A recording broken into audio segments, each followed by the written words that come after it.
Chapter 2, The Sorceress. Mario stopped in front of a big metal pipe. "Let's take a shortcut," he said. "This pipe should lead us right to the Kero sewers, and then we won't be too far from Bowser's Keep." "Isn't it dark down there, Mario?" Luigi asked. "What if the ghosts are hiding down there?" "Then we'll just show them what we're made of," Mario said. He hopped into the pipe. "Let's go!" Mario slid down the pipe, his feet thudding as they hit the bottom. Luigi was right. It was dark down there. As Mario waited for his eyes to adjust to the darkness, he heard Luigi and Toad thump behind him. Mario had taken this path before. It was a good shortcut. And he was a plumber, after all. He felt comfortable around pipes.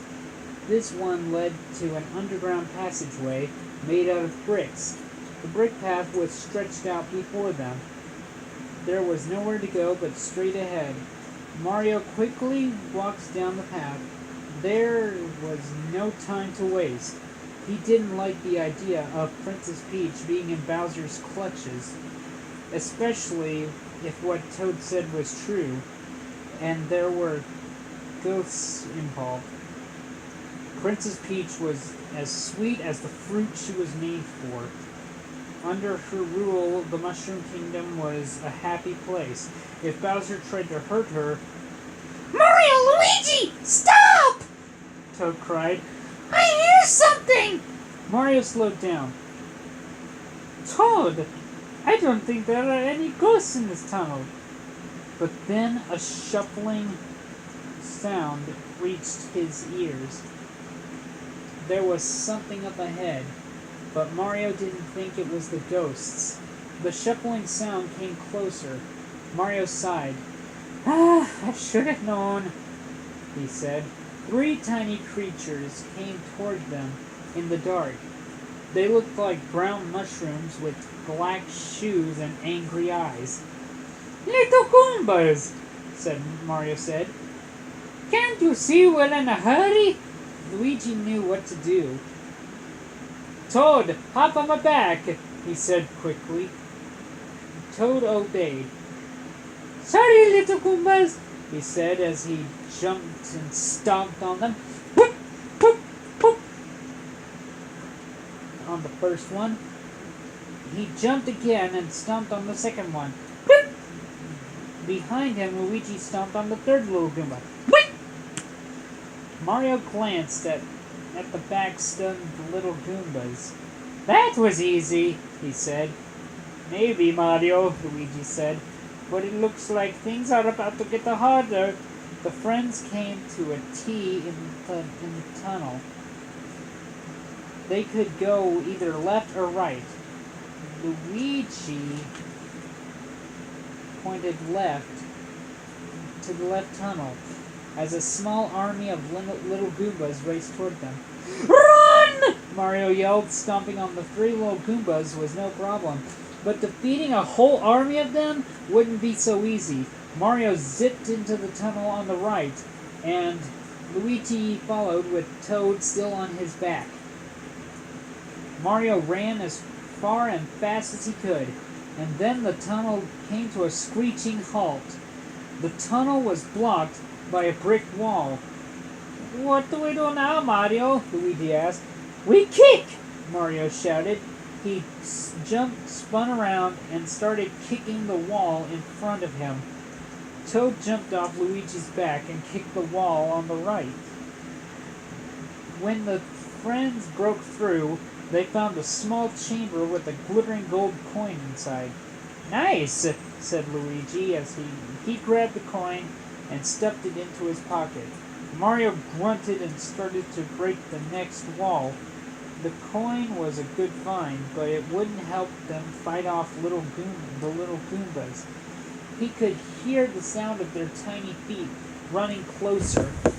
Mario, Luigi, and Toad managed to open up a small hole in the next wall. Mario peered through and found himself looking at a dark forest. It didn't look familiar, but they didn't have a choice. "Let's go!" Mario called. He picked up Toad and pushed him through the hole. Then he and Luigi crawled through it. "We've got to block up this hole, or the little Goombas will come after us," Mario warned.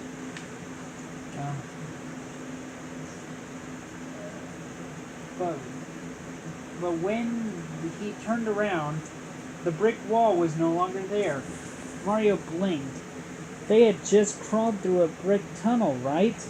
But there was no sign of the tunnel or wall anywhere. Tall trees rose up around them in every direction. The trees blocked most of the sunlight above them, which made the forest look dark, gloomy. Mario shivered, although he wasn't sure why. Oh. He turned back to Luigi and Toad, who appeared as puzzled as he was. "That's strange," Mario said finally. "I don't like this at all." "I don't like this at all," Toad said. Do we even know where we are? Luigi pointed into the trees. "I'm not sure," he said. "But look, I see a light in there." Mario thought for a moment. He had never been in these woods before. He didn't know where to go, but they had to go somewhere. Following the light, there was their only chance. Let's see. Following the light was their only chance. Let's see what's in there," Mario suggested. The forest was eerily quiet as they walked through the trees. Soon, they saw that the light was coming from a small stone cottage. Mario walked up to the cottage and raised his hand to knock. "What if there are ghosts in there?" Toad asked. Mario sighed. "Then maybe they can give us directions." Mario knocked on the door. "Come in," a woman's voice called from inside. That doesn't sound like a ghost," Luigi said cautiously. "There's only one way to find out," Mario said. He pushed open the door. They stepped inside and saw a hooded figure sitting at a table. On a single candle flickered, casting shadows on the figure's dark robe. "Sit down," the figure said. I know what you're doing, and I can help you." "You do?" Toad asked.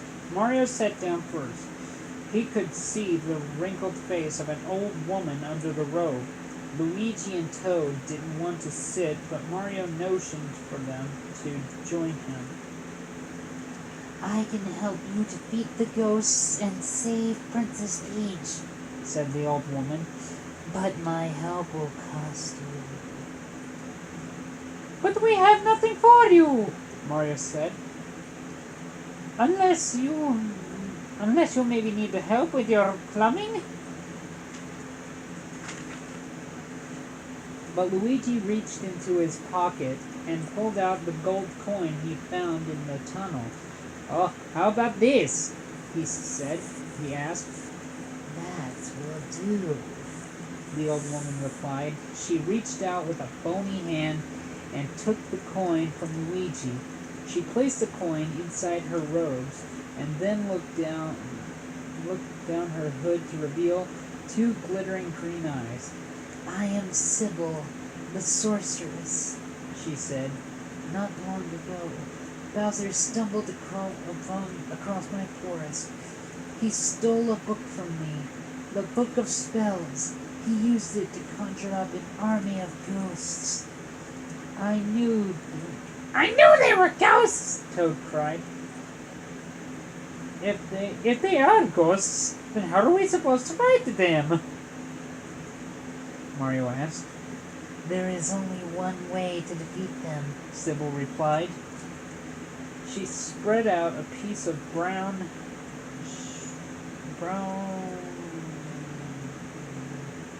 parchment on the table. The parchment showed a drawing of 6 mushrooms with words written beneath them.